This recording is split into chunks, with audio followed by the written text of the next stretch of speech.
Nem sempre o crescimento acontece nos momentos de tranquilidade ou com algum tipo de planejamento humano. Muitas vezes é justamente quando somos pressionados, perseguidos ou desafiados que a gente mais se desenvolve. Em Êxodo capítulo 1, nós vemos um exemplo claro disso.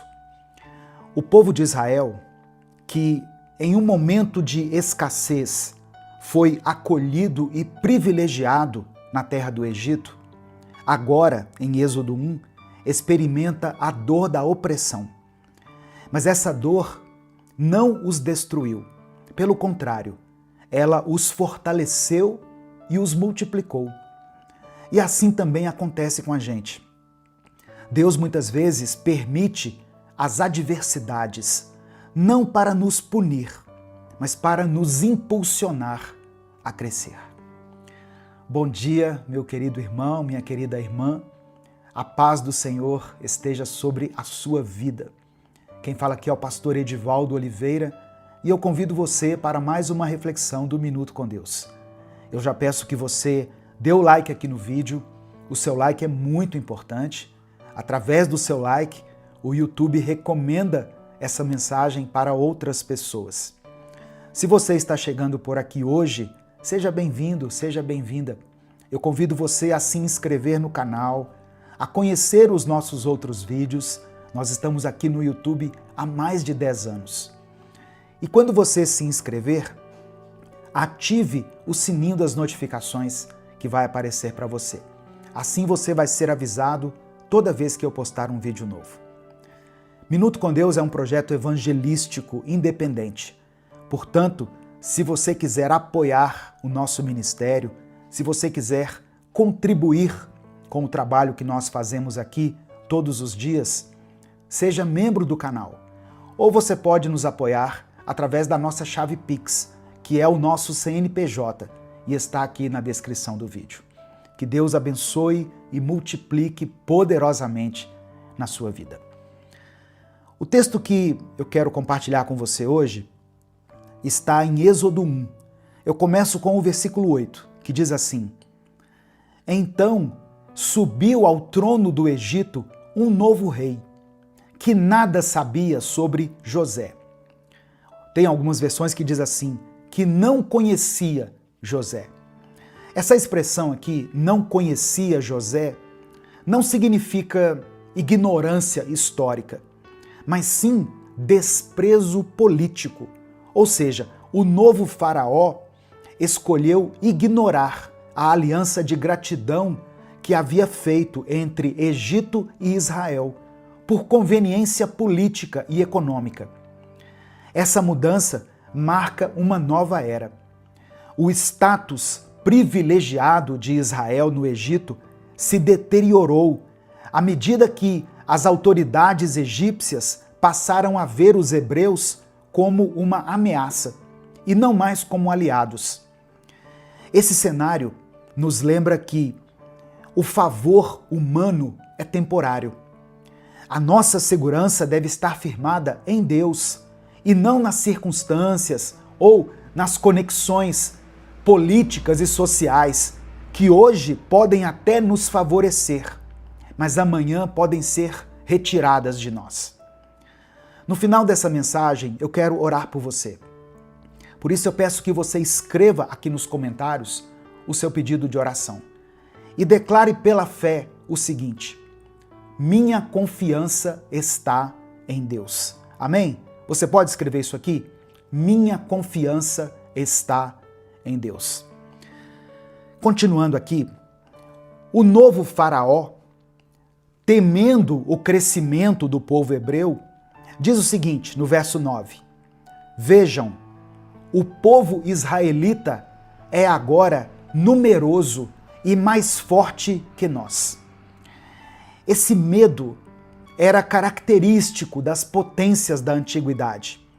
A ameaça percebida de uma minoria crescente frequentemente levava a políticas de opressão para conter a influência daquele povo. E assim, Faraó estabelece um plano: sobrecarregar os israelitas com trabalho forçado, fazendo-os construir as cidades de Pitom e Ramessés, ou Ramassés, que está no verso 11. O objetivo era esgotar a força do povo e assim limitar o seu crescimento. Mas sabe o que aconteceu? No verso 12 diz assim: todavia, quanto mais eram oprimidos, mais numerosos se tornavam e mais se espalhavam. Olha que interessante. Faraó tentou conter o crescimento do povo de Israel, mas quanto mais trabalhos duros, quanto mais dura era a carga imposta sobre eles, mais eles se multiplicavam, se espalhavam. A tentativa de controlar a multiplicação de Israel foi totalmente ineficaz. A opressão se tornou o terreno fértil para a expansão do povo. Isso aqui revela um princípio espiritual. A adversidade, sob as mãos de Deus, não destrói. Ela fortalece e multiplica. Eu vou falar novamente. A adversidade, sob as mãos de Deus, não destrói. Ela fortalece e multiplica. Esse fenômeno aqui não é exclusivo da história de Israel. O mesmo se repetiu com a igreja primitiva. Depois da ascensão de Jesus aos céus, Deus permitiu que a igreja fosse perseguida. Em Atos capítulo 8, versículo 1, a gente pode ler o seguinte: naquele dia levantou-se grande perseguição contra a igreja em Jerusalém. Todos, exceto os apóstolos, foram dispersos pelas regiões da Judéia e de Samaria.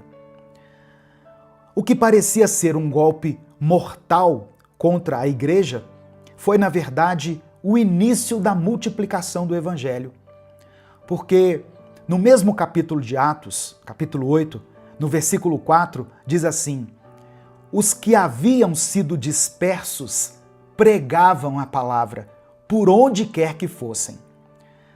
Assim como o Egito tentou conter o crescimento de Israel e falhou, os poderes humanos que tentaram conter o avanço do evangelho também falharam.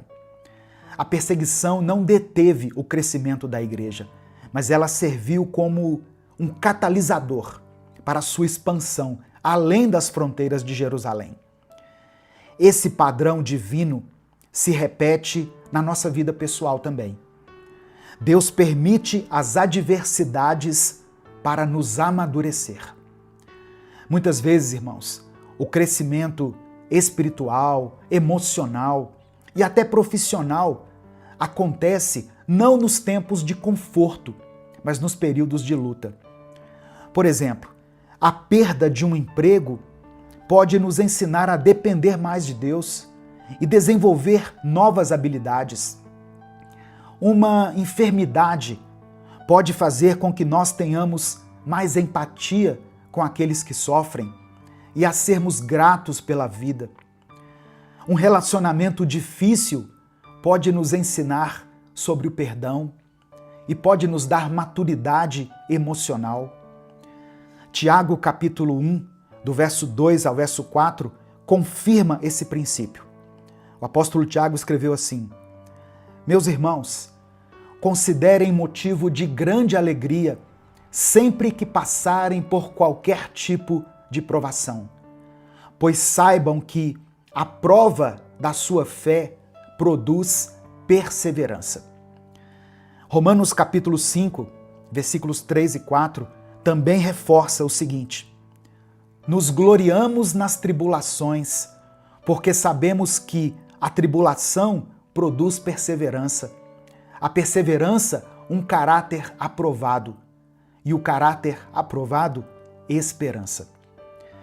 Os egípcios passaram a temer os israelitas, porque quanto mais eles eram oprimidos, mais numerosos se tornavam. Esse é um padrão espiritual. O crescimento do povo de Deus sempre causa temor nos inimigos espirituais. Jesus falou o seguinte com Pedro, em Mateus capítulo 16, verso 18. Edificarei a minha igreja, e as portas do inferno não prevalecerão contra ela. Olha só, nada pode deter o avanço do reino de Deus. Nem perseguição, nem calúnias, nem mesmo as estratégias humanas mais ardilosas. Mesmo em meio à opressão, a multiplicação era inevitável. Porque não era apenas um crescimento natural, mas era sobrenatural. Fruto da bênção de Deus sobre a descendência de Abraão, conforme o Senhor havia prometido em Gênesis 22, no verso 17. Deus diz assim: multiplicarei a sua descendência como as estrelas do céu e como a areia do mar. Assim também acontece com aqueles que permanecem em Cristo. Jesus disse o seguinte: eu sou a videira, vocês são os ramos. Se alguém permanecer em mim e eu nele, esse dará muito fruto. A multiplicação, mesmo em meio à adversidade, é uma marca da presença de Deus. E aí eu quero perguntar para você, como você tem reagido às adversidades? Você tem permitido que as lutas te paralisem ou que elas te fortaleçam? Você está fugindo da dificuldade ou está encarando-a como uma oportunidade de crescimento? Você tem confiado que Deus pode usar a pressão como uma plataforma para o seu avanço? O apóstolo Paulo afirmou em 2 Coríntios capítulo 4, versículos 8 e 9 o seguinte: de todos os lados somos pressionados, mas não desanimados. Ficamos perplexos, mas não desesperados. Somos perseguidos, mas não abandonados. Abatidos, mas não destruídos. O povo de Israel cresceu na adversidade. A igreja primitiva se multiplicou quando foi perseguida. E você? Talvez toda essa pressão que você tem vivido hoje foi permitida por Deus, não para te destruir, mas para te fazer crescer, para te dar maturidade, te conduzir a novos patamares de fé e sabedoria. Receba essa palavra no seu coração, meu querido irmão, minha querida irmã. Quanto mais o inimigo tentar te oprimir, mais Deus pode te fazer crescer, se você confiar nele e permanecer fiel. Eu termino essa reflexão, antes da gente orar, com Filipenses capítulo 1, versículo 6. Estou convencido de que aquele que começou a boa obra em vocês vai completá-la até o dia de Cristo Jesus. Deus está usando até mesmo a adversidade para cumprir os propósitos dele na sua vida. Confie, persevere, cresça. Amém? Em nome de Jesus. Nesse momento eu quero orar pela sua vida. Se você ainda não escreveu o seu pedido de oração, escreva aqui nos comentários. Se o Espírito Santo trouxer à sua mente alguma situação que tem te oprimido e que eu tenho certeza a partir de hoje você vai encarar de uma forma diferente, você vai enxergar como uma oportunidade, escreva ela aqui nos comentários. Se você se lembrou de alguém por quem você está intercedendo, coloque o nome dessa pessoa aqui. Seu filho, sua filha, seu cônjuge, alguém da sua igreja, algum parente que está passando por um momento difícil, escreva o nome dessa pessoa aqui. Lembre-se que a oração tem poder. E declare pela fé: minha confiança está em Deus. Vamos orar nesse momento. Senhor nosso Deus e Pai, nós nos colocamos agora diante da Tua presença, com os nossos corações humildes e gratos, reconhecendo que Tu és o Deus soberano, o Deus que transforma a adversidade em bênção, a opressão em crescimento e as lutas em instrumentos de amadurecimento. Obrigado, Pai, porque assim como o Senhor esteve com o teu povo lá no Egito, sustentando-os e fazendo-os multiplicar, mesmo sob dura opressão, assim também tu estás conosco hoje, em meio às nossas tribulações. Eu quero orar por essa pessoa, ó Deus, que está ouvindo essa mensagem e que nesse momento talvez esteja se sentindo pressionada, sobrecarregada, vivendo dias difíceis e angustiantes. Que ela possa compreender, pelo poder do teu Espírito, que as adversidades não são sinais da tua ausência, mas muitas vezes são ferramentas do teu amor que moldam o nosso caráter, que fortalecem a nossa fé e que nos impulsionam para o crescimento. Senhor, fortalece aqueles que estão passando por enfermidades, que a fraqueza física seja transformada em força espiritual. Consola aqueles que enfrentam crises financeiras, dê provisão, mostra a essa pessoa novos caminhos, abre portas, dê sabedoria e direção.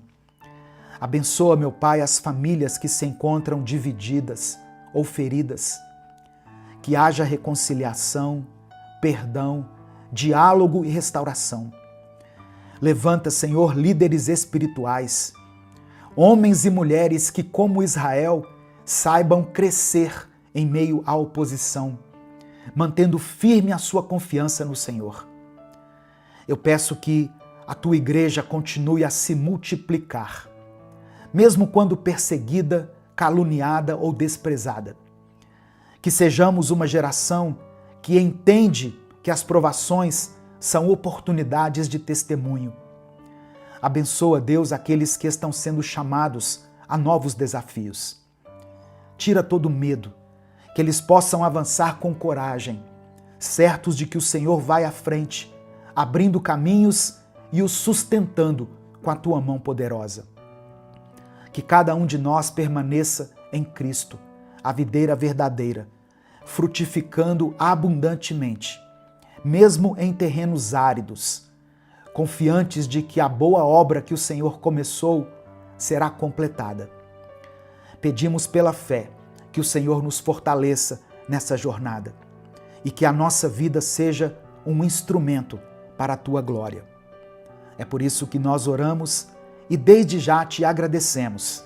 Em nome de Jesus, amém e amém. Antes de terminar, eu quero fazer um convite aqui, muito especial.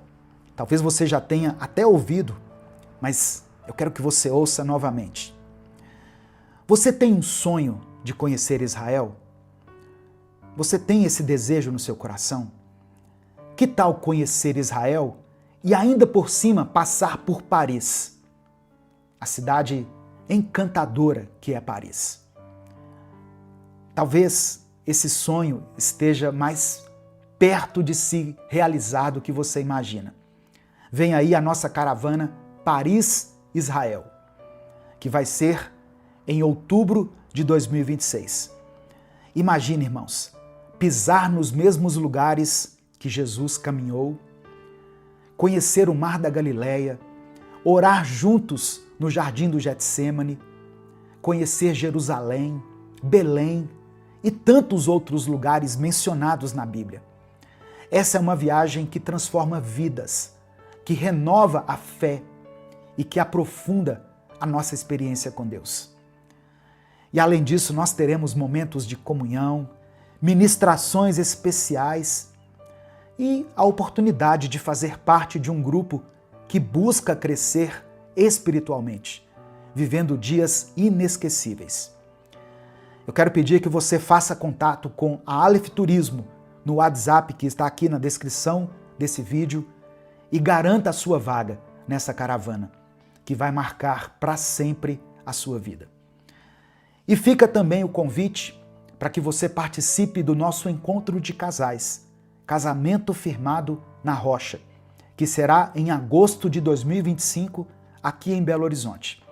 Esse encontro tem mudado a vida de muitos casais. Por isso nós decidimos fazer mais uma edição. Então, se você perdeu o último, não fique de fora.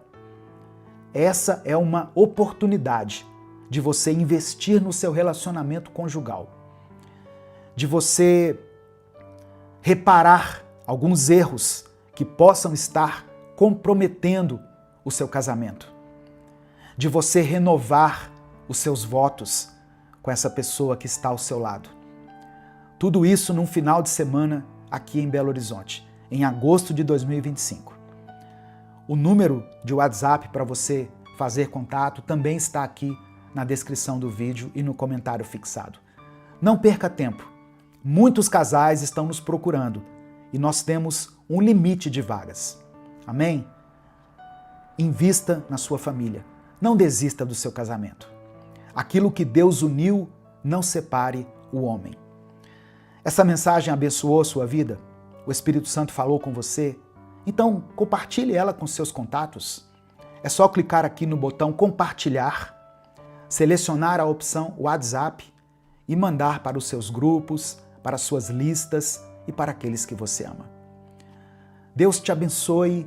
Eu sou o pastor Edivaldo Oliveira. Esse foi mais um Minuto com Deus.